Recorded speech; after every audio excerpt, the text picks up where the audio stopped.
A solar equipment company in Fremont will lay off 350 workers this Friday. We hear about companies going out of business left and right. It's worse than I thought. Over 13,000 people lose their job. It created an environment where everyone panicked. They say market conditions are forcing them to do it. Those conditions were created by the state when it changed the rule. The solar industry in California has taken a big hit this past year. This is all due to a controversial new policy introduced by the California Public Utilities Commission last year, dubbed NEM 3.0. In order to understand NEM 3.0, we have to understand what net metering is. Let's say you have a solar panel on top of your house. During the day, they generate energy from the sun. At night, obviously there's no sun, so you can't generate energy. But at night, you're using more electricity than during the day. So this means during the day, you're generating excess energy you don't need. Now, California has had 3 different iterations of the net metering policy. As you can see, going from NEM 1 to NEM 2, the major difference is the connection fee. But going from NEM 2 to 3, you have a 75% reduction in what you can make when selling energy back to the grid. So of course, you and me, being the smart customer that we are, we're not gonna get the NEM 3.0 rate, right? We're gonna lock in the NEM 2.0 rate. I got in about 2 weeks before whenever the deadline was, so I could get grandfathered in so that I could actually get one-for-one exchange versus getting ripped off. As predicted, the sale of solar in California had dropped by more than 80% after this policy was introduced. But in the month leading up to the implementation of NEM 3.0, you can see there was a rush of rooftop solar application in order to keep the original rate. So why would California regulators intentionally kill its solar businesses, hindering the state from reaching its goal of 100% carbon-free electricity by 2045? There must be some kind of ulterior motives, right? Oh, sorry, I think I need to put more batteries in my light switches. Just give me a second.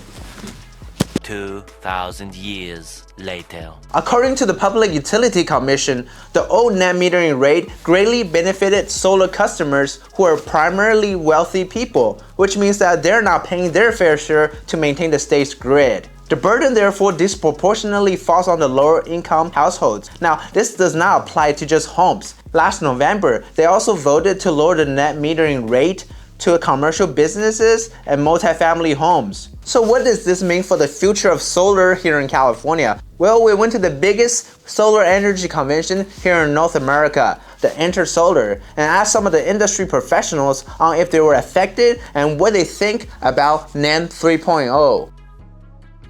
My name is Ted Thomas. I'm the CEO for Paladin Power, Inc. We are an inverter and energy storage manufacturer here in Southern California, specifically in Carlsbad. The NEM 3.0 was not well received in the beginning. There was massive pushback, lawsuits, millions and millions of dollars went into fighting NEM 3.0. At the end of the day, it was passed 5-0. No opposition whatsoever. One of the things I came to this conference to learn about was what has been the effect of NEM 3.0, because I've read a little bit here and there. It's worse than I thought. It's really, really bad policy. It's misguided. You know, we see a lot of people that are struggling right now, unfortunately.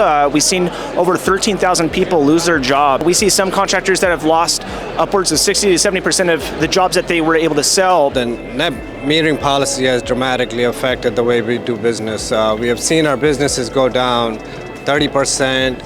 In the residential side, but the commercial side, we have seen uptick in terms of demand. My name's Stephen Hamili. I'm the Chief Operating Officer of Sola. The business in California is down around 60%. We hear about companies going out of business left and right in California. Buyback rates have dropped drastically, on average about 75%. Your return on investment is now much longer if you were to only have solar.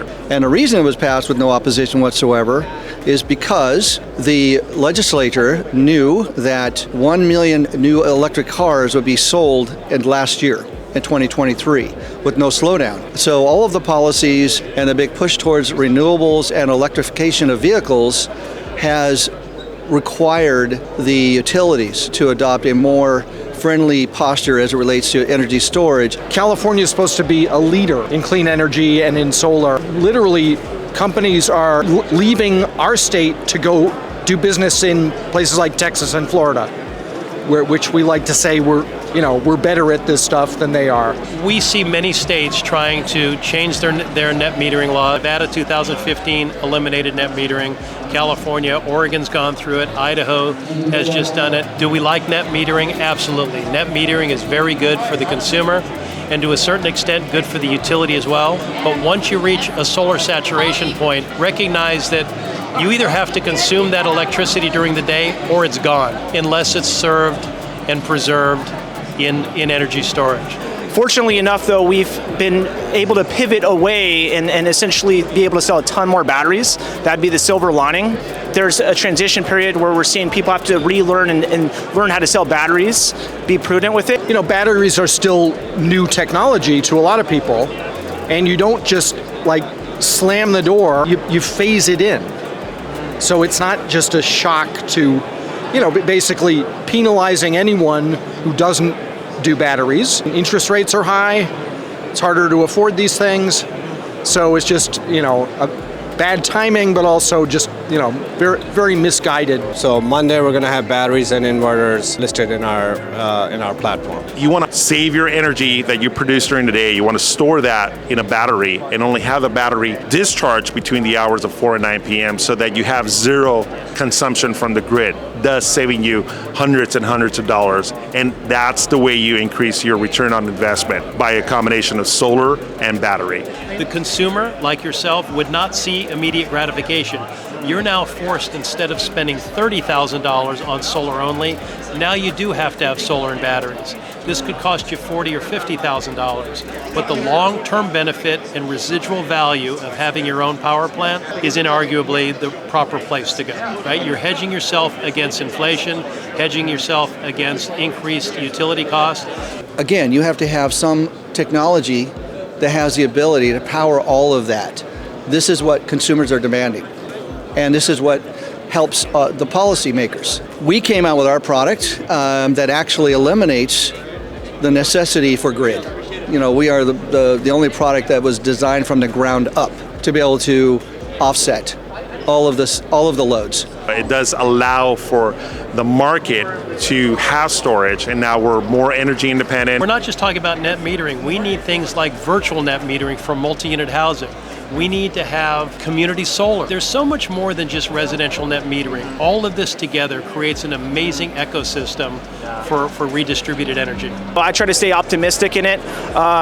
You just have to roll with the punches. We've been doing it a long time. It's not the last time we'll see this. It was quite an eye-opening experience talking with all the solar professionals at Intersolar. So now we understand it's a multifaceted issue. On the surface, it might seem like NEM 3.0 is hurting the solar business in California, and it took away a lot of the benefit for homeowners. But in the long run, could we be looking at something that's a net positive for everyone? Let us know in a comment. As always, this is Fatco Media. Stay fabulous.